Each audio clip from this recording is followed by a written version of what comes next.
So, money siya ang ato ang kuan, ma'am. Sample, 2-story townhouse sa phase 1. Inani ra gyapon sa phase 2, ma'am. Pero sa phase 2, kay nay pintal sa gawas. Yan ay gate. Ang kanadian lababo, butangan na siya grepo. Yan mo na siya ang CR.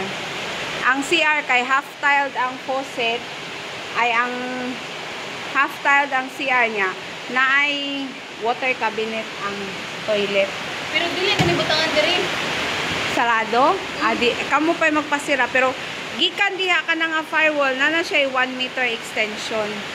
Kana mo na siya ang phase 2. Gabarog naman ang atong phase 2 niya. Ongoing ang construction sa uban.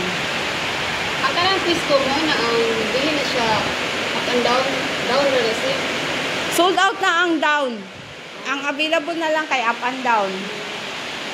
Niya mo na siya ang at mo. Inani man ang balay sa talisay, ma'am. Yung story food niya. Ang kaning sa taas kay kuan siya C4 links. Niya 3/4 marine plywood. Niya butangan na siya diha ka ng mga outlet.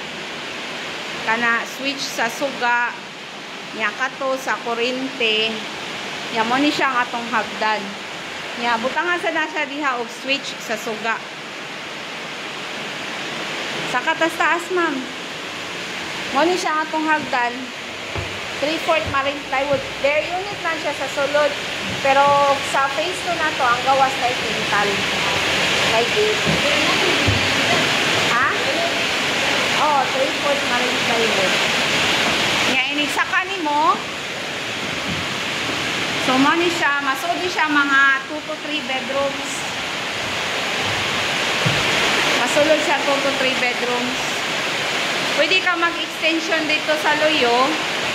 Pwede sa ka mag-extension sa Atubangan. Muna siya diha imong car park. Yeah, pwede.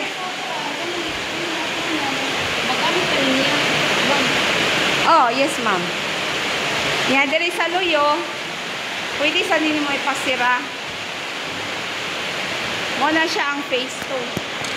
Kana.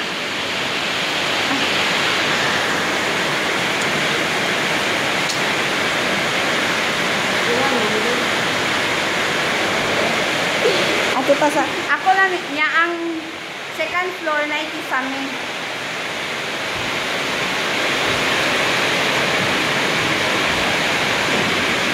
Ya mo ni siya ang hagdan paubos.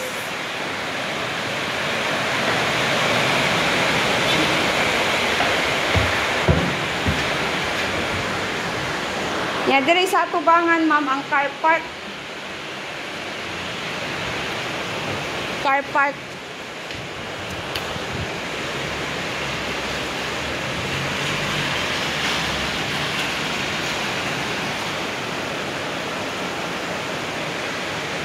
Lalo may mga nagpuyo diri. Mo na siya ang septic tank.